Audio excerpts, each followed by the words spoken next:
This is Yema Skin Diver Slim with their new in-house movement and a micro-rotor. In today's video, we will do a full review of this diver watch. I'll point out all the positives and the negatives as I find them. Now, as always, let's talk about the case and the dimensions. This watch comes in a 39mm case diameter. It's about 47mm from one lug to another. The lug opening is 20mm, and this one is quite thin, only 12.2mm in case height.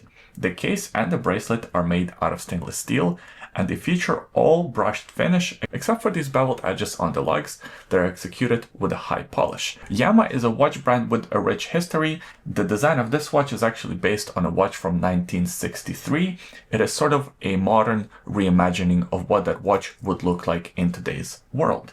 And because it has a lot of vintage inspiration, it features some vintage-like diver elements, like for instance, these drilled lug holes on the sides of the case. And I mentioned in various videos before, in some watches, drilled lug holes work, on other watches they don't. I think with this design, they do really work. I also really like how the lugs sort of curve in and kind of make this watch appear even slimmer. This one features a sapphire bezel insert with this sort of gray ghost-like appearance. It is sort of a play on a old school aluminum bezel that would fade over the years in the sun.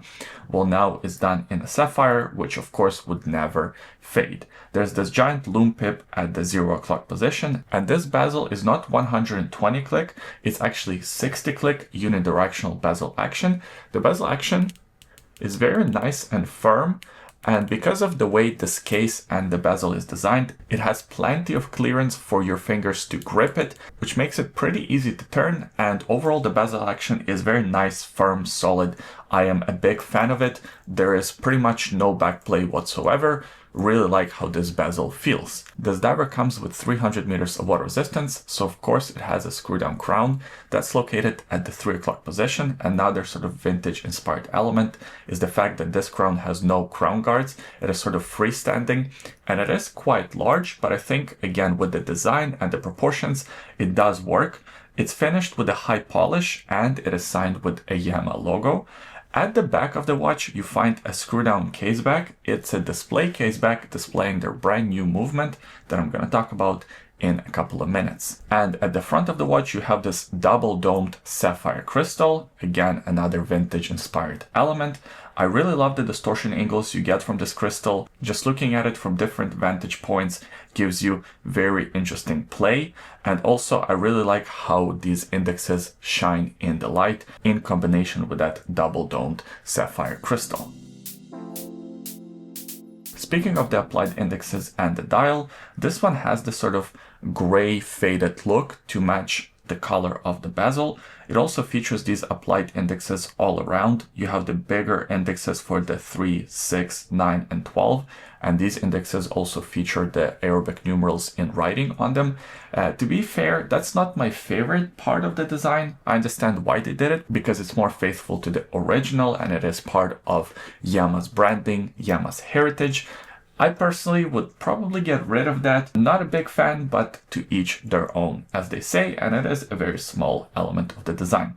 The other sort of bigger element of the design that I think will be divisive for a lot of people is the faux patina look on the dial. These indexes are executed with a bit of this creamy look, which I think actually looks pretty nice in a combination with this gray faded like dial appearance. However, I know that a lot of people are getting sort of tired of the faux patina look on watches. The faux patina look also continues to the set of hands. You have a sword style hand for the hours, arrow style hand for the minutes, and the lollipop on the seconds. It is a very traditional set of hands for Yema diver watches. The indexes and the set of hands feature plenty of lume. Here's a lume shot for your reference. It features BGW Super Luminova. By default, this watch comes on a stainless steel bracelet with some positives and some negatives. Let's first talk about the positives. I do appreciate the design of this bracelet. It looks very interesting, very unique. I haven't seen other bracelets in the industry executed in this way. It kind of looks like scales on the snake or something like that. And overall, the effect in person looks quite nice. I also like how solid the bracelet feels. It has very nice tolerances. It doesn't have much of a play. It's a pretty good feeling bracelet. However, there are some negatives, mainly with this clasp.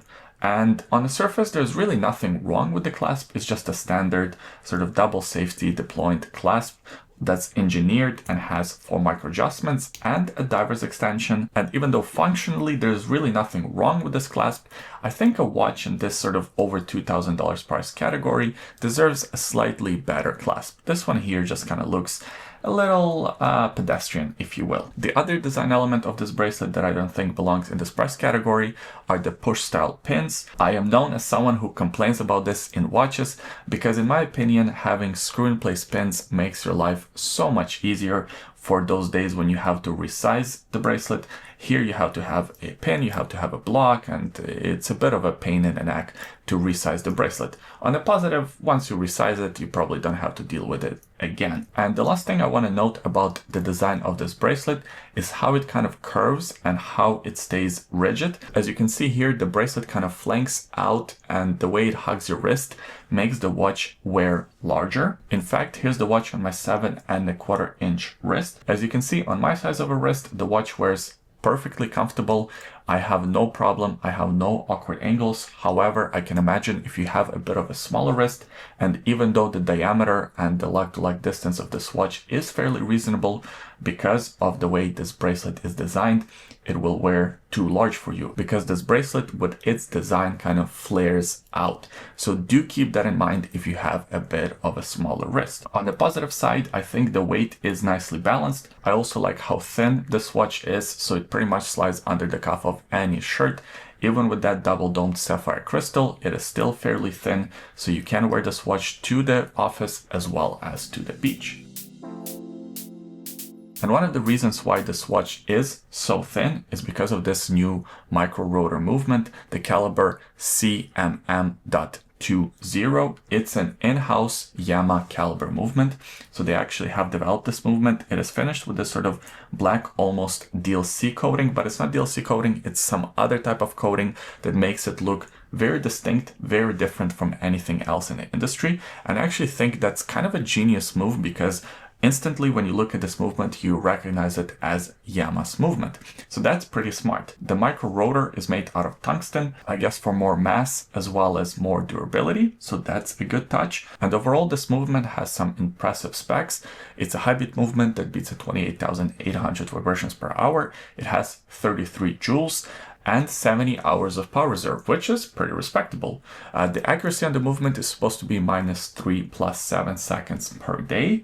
And you do get a 5-year warranty, which I think is very important for brand new in-house movements because even big companies like Oris or Mido sometimes have problems when the movement is brand new. So having 5 years of warranty just gives you a bit more peace of mind. Overall, I really like what Yema did here with this watch. It is a limited edition, so it's a bit on the more expensive side. They're limited to only 500 pieces and you do get a numbered edition. Also, this one does feature an in-house micro-rotor movement, which is kind of rare in this price point. You probably have the closest competition from Nomos with their in-house movements, but those are not micro-rotor and also they're not sort of traditional looking diver watches. So outside of that, you really don't have too much competition. You have to step up to something like an Oris Aquas with their caliber 400 or maybe a Tudor, but those are in the higher price category. And also they don't have micro-rotor. They're also a bit thicker. So by making this watch, Yema almost created a category of one, a very specific type of diver. A thin diver with a micro-rotor movement, an in-house movement with some heritage with a very attractive design. However, that does come with a higher price tag. I appreciate you watching this video all the way until the end. If you enjoyed it, please give it a thumbs up, subscribe to the YouTube channel for more videos like this in the future, and leave a comment in the comment section below. Let me know what you think about this Yema diver. Do you like it? Do you not like it? Did you buy one? Do you have any of these in your collection? I always enjoy reading your comments. Thanks for watching, and we'll see you next time. Bye.